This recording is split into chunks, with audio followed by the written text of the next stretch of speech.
Hello, my name is Neil. Welcome to Retro for You. And today we're working on this. We're going to try and repair this analog board here off this Macintosh. Now what he's doing, every time I apply power to it, it's blowing the fuse here. It's just going bang and blowing the fuses in half. So it does have some problems. So we're going to see today if we can get this fixed. So join me after the short intro and we'll crack on.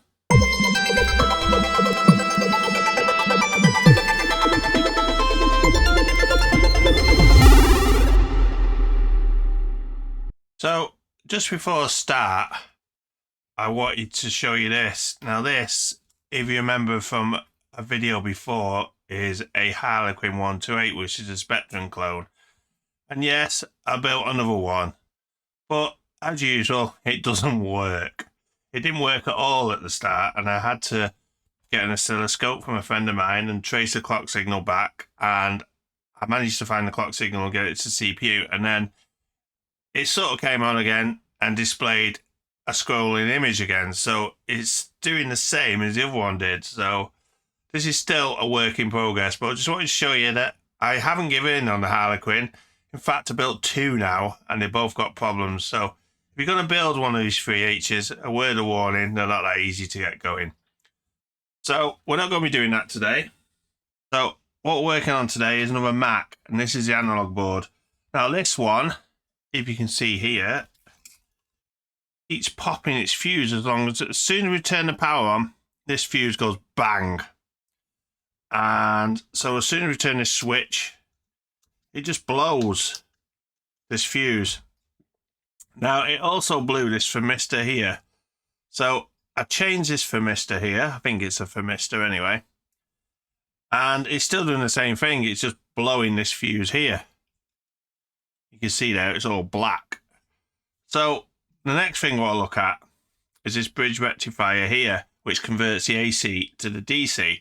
So we're going to remove these diodes here and replace these diodes, and hopefully that will sort the issue with this board. So let's just see how we get on.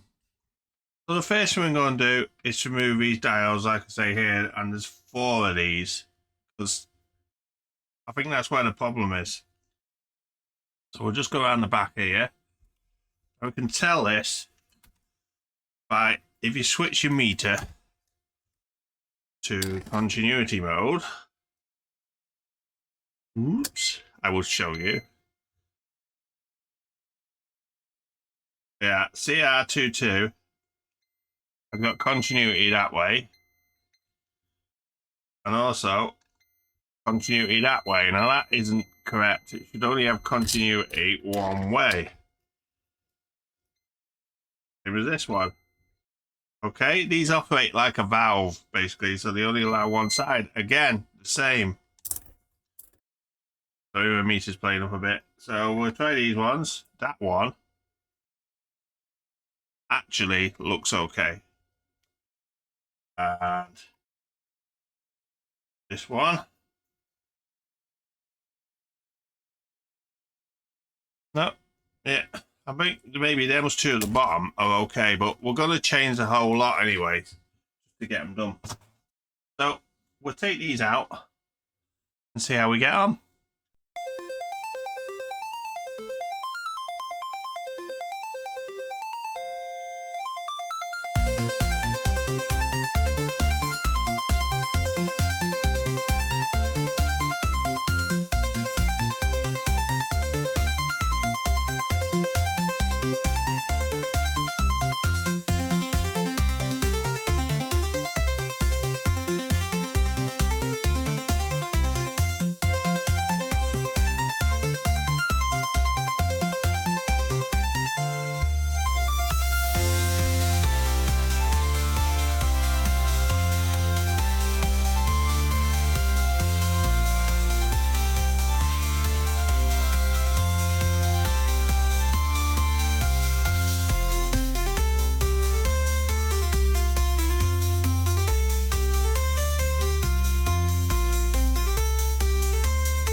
Okay, so remember before, these had continuity, which I said was wrong. So we test them now.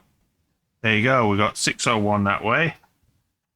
And we got basically 597 that way, which is the same. It's in spec, 600.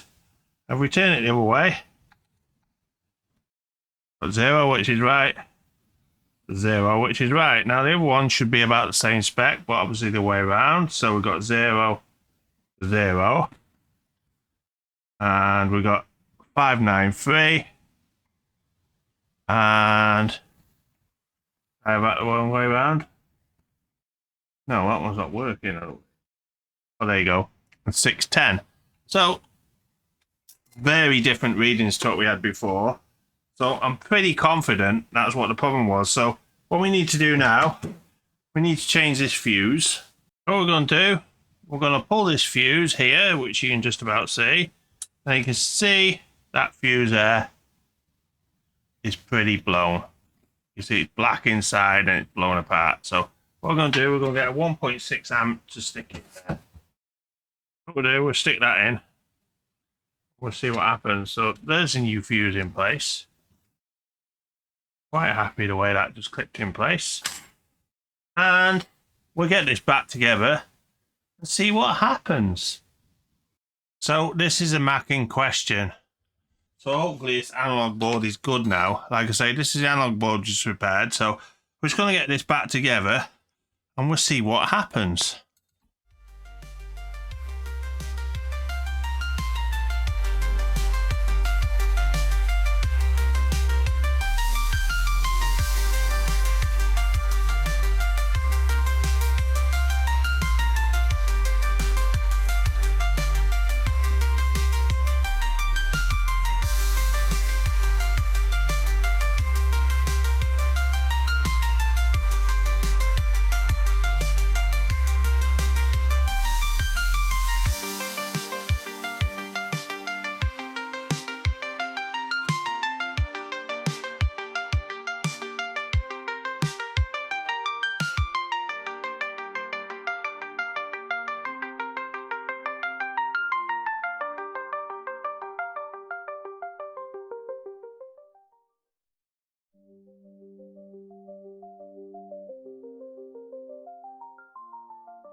The fuse is down here, you see, so keep an eye on your screen because it could go bang.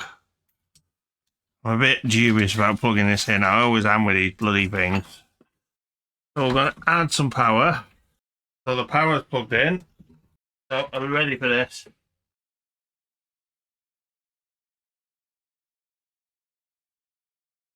Now that is totally different. We seem to have a high-pitched whine now. And the fuse hasn't blown. So there's nothing on the screen. All we got is a high-pitched whine. So the whining that it's doing, it's not blowing the fuse, but it's whining. It's coming through the speaker. And it's a high-pitched whine. There's no output on the actual screen. So I'm not sure what's going on. We need to recheck this board a bit more, check the other diodes, etc. But it's not popping the fuse, which is a bonus. So it must have been a problem with that bridge rectifier, obviously. So what we're going to do, we're going to go through later on and we'll check the rest of the components, etc. But for now, I think that's it for today. So it's another Mac. It's not fixed, but we got further than what we did have. So I'll see you soon in the outro. So you made it to the end again. Now, as I said before, we're still creeping up to 1,000 subs. So if you did subscribe, thanks a lot. And please hit the like button. And please comment down below. Speaking of comments, if you know what's causing this high-pitched whine, I'm new to Macs. And what it's doing, it's very, very high-pitched whine through the internal speaker. So if anybody knows what can cause this, then please, please, please comment down below, because the more help I get, the more help from you guys, the more we can work together and try and work this out together. That's it for now. Hopefully I'll see you next time with the Amiga board, as I've had some very kind donations of certain people.